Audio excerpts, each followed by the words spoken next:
The clairvoyance of being press is limited, and so we rely on press releases. It's been one of those weeks where not that much has happened regarding press stuff. There's been loads of press stuff going around, but it's mainly about, we're going to Gamescom, book appointments. So there really isn't that much going on at the moment.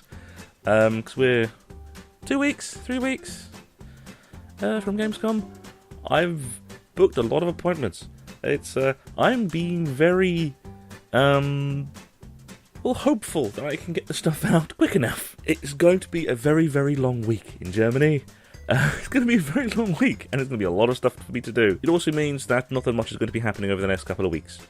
So it's, yeah. But there are a few things to talk about. It's just the next few episodes in the next couple of weeks are going to be rather short. And the first press release we're going to talk about today is about Gamescom. Surprisingly, the ESL Arena at Gamescom this year will feature 5,000 square meters of esports action that includes 8 games, competitive stages, and community playgrounds and more other stuff. Part of the reason why I'm bringing this up is because I am going to be having a meeting with SanDisk, who is one of the sponsors. They're not named in this, surprisingly enough, but they're the like one of the hard drive sponsors or something along those lines. So there's probably going to be a write-up about this in some regard, kinda. Well, I'm going to talk about SanDisk a lot of the time, but they're one of the sponsors. So that's a little quick by the way. And the release starts off saying the ESL Arena runs to Gamescom Hall 9, bringing the largest esports production the world's biggest gaming convention has ever seen, with more than 5,000 square feet of exhibition space. The ESL Arena will offer the best of esports to over 350,000 fans that are expected to attend this year's event. That is true. That is mainly the reason why I call Gamescom E3 Part 2. It's the second largest event in the world, only beaten by E3. So, yeah, rather significant. They go on to say, next to watching professional competitors across all games, fans can look forward to a lot more than esports action at the ESL Playground, powered by Red Bull. Sponsor.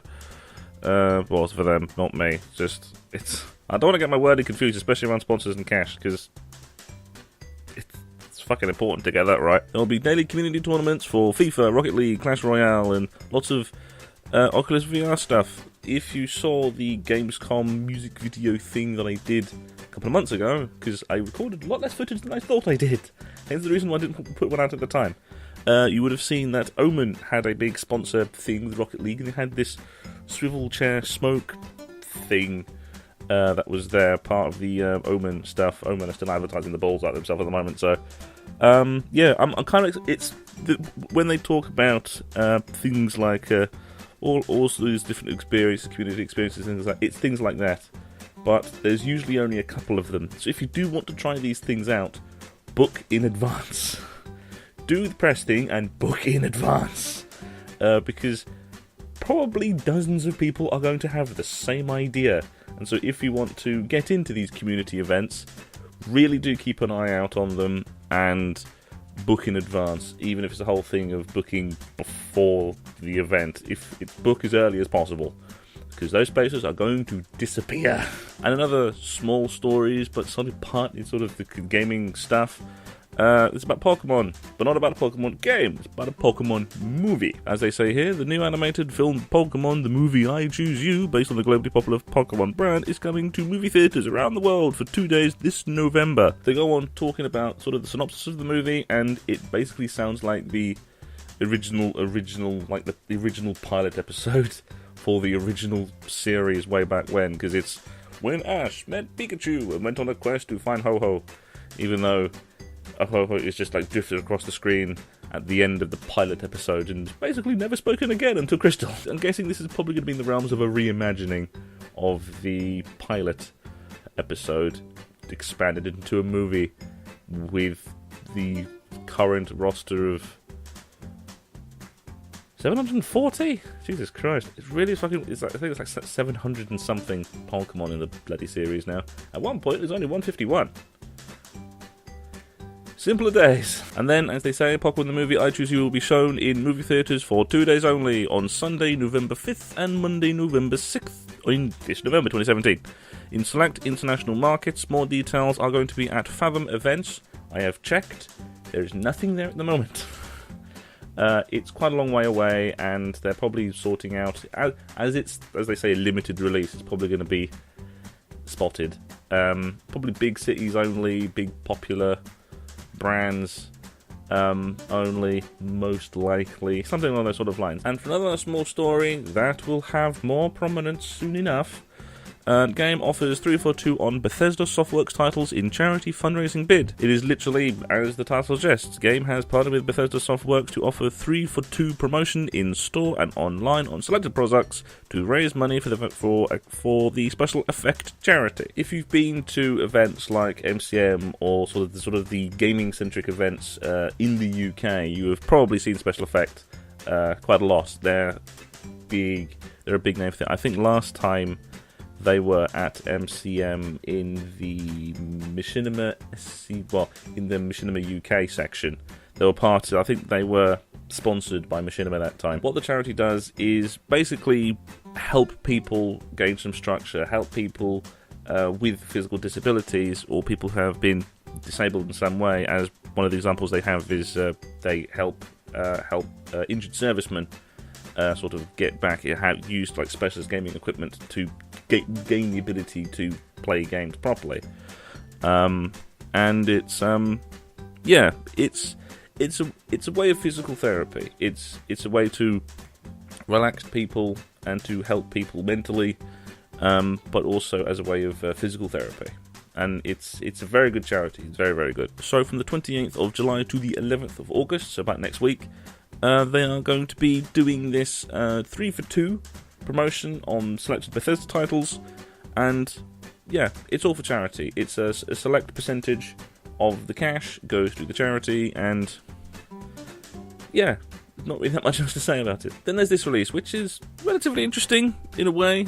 It's it's one of those sorts of releases. And as the title says, Liberty Games reveal the future of retro gaming. It's Liberty Games is an arcade, is a amusement arcade sort of wholesale seller, which means arcade machines, claw machines, the stuff you find at end of piers, things like that. They're the ones that sell the stuff and rent out the stuff.